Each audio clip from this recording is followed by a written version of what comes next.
Di dunia ini, perbedaan selalu ada. Namun sayangnya, tidak semua orang peduli akan hal itu.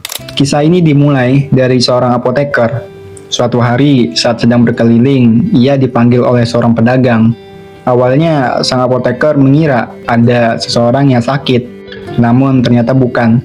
Pedagang itu justru ingin menunjukkan sebuah barang yang katanya sangat berharga. Barang yang dikirim oleh seseorang berpangkat tinggi. Namun ketika pintu dibuka, sang apoteker langsung terdiam. Karena itu bukanlah barang, melainkan seorang elf.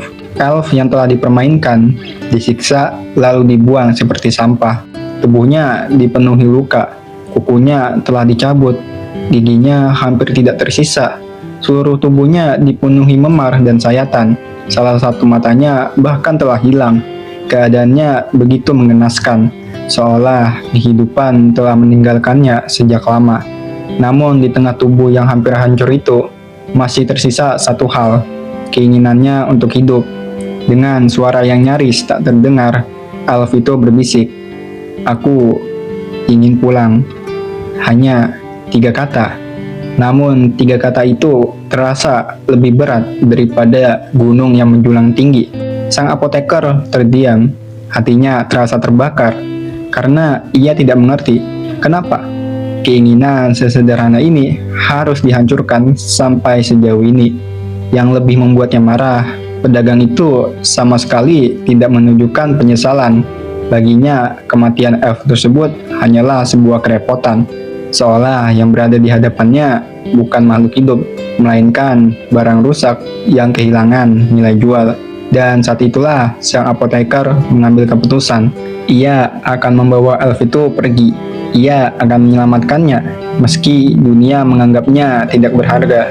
Sang apoteker menggendong tubuh rapuh itu di punggungnya. Dan saat itulah ia menyadari sesuatu.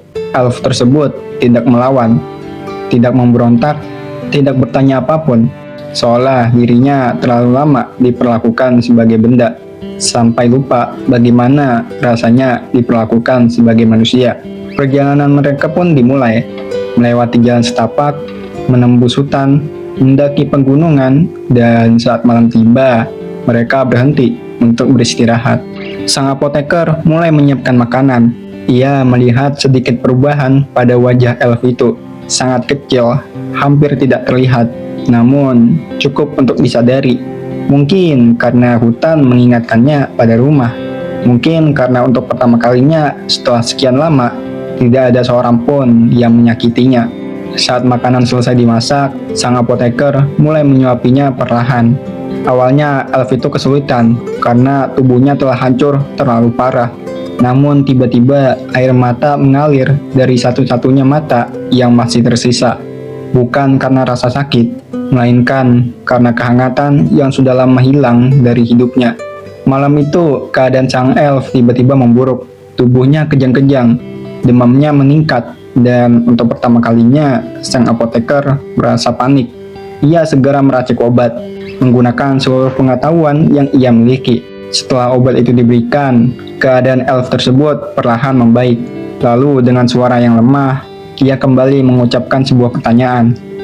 "Rumah mana?" Pertanyaan sederhana, namun mampu menusuk hati siapapun yang mendengarnya. Sang apoteker menatapnya, lalu berjanji bahwa suatu hari nanti mereka akan pulang. Meski jauh di dalam hatinya, ia tahu janji itu mungkin terlalu besar. Namun tetap aja, ia ingin mempercayainya, karena jika bahkan harapan direnggut dari gadis itu, lalu apa yang tersisa? Malam semakin larut, api unggun terus menyala, dan sang apoteker mulai memikirkan masa lalu. Dunia tempat mereka hidup tidak selalu seperti ini. Namun sejak perang besar 80 tahun yang lalu, 5 ras yang hidup di dunia ini mulai saling membenci. Perbedaan yang seharusnya menjadi warna berubah menjadi alasan untuk saling melukai, dan elf yang berada di sampingnya hanyalah salah satu korbannya, korban dari kebencian yang diwariskan dari generasi ke generasi. Saat itulah tiba-tiba tangan-tangan berlumuran darah muncul dari kegelapan. Suara-suara bergema dari dalam bayangan menyebutkan satu kata, "Pembunuh." Sang apoteker terdiam karena ternyata dirinya sendiri juga menyimpan luka yang belum sembuh, luka yang terus menghantuinya hingga hari ini. Keesokan paginya, keadaan sang elf sedikit membaik. Walaupun tubuhnya masih jauh dari kata sehat, namun sang apoteker tidak menyerah. Ia akan membuat obat, ia akan merawatnya, ia akan mengembalikannya pada kehidupan yang seharusnya. Meski membutuhkan waktu bertahun-tahun, karena itulah ia memberinya sebuah nama, Rizel. Sebuah nama yang membawa harapan. Harapan agar gadis itu bisa memulai hidup baru. Harapan agar suatu hari nanti ia bisa kembali tersenyum. Dan dari prolog ini kita belajar satu hal. Perbedaan akan selalu ada.